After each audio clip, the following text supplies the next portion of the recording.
Hey viewers, so in this video we're going to see about the if-else statement. In previous video I have taught you about the if-else statement.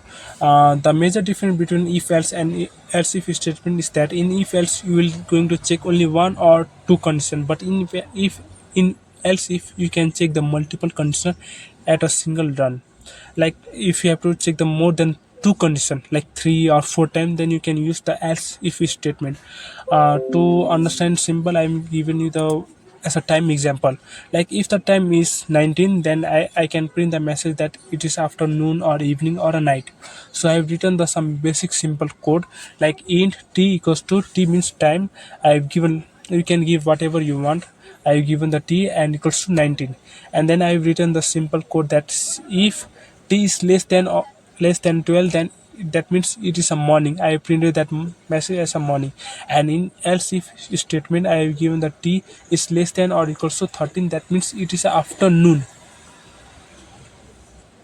Yeah, I think I have made some mistake at here, that it has to be something 17, and then at here it has to be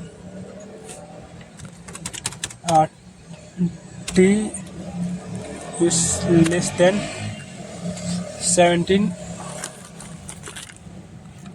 T is less than 17.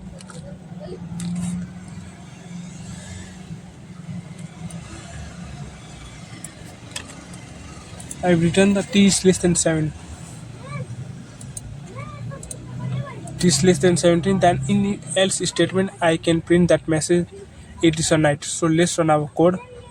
See, it's night. It show you the condition. At here, I have taken the three condition at a time. At if one, I have taken the first condition. In else if, I have taken the two condition. At third last one, I have taken the three condition. In this way, you can run the else if statement in C++. Hope you have understood this else if statement.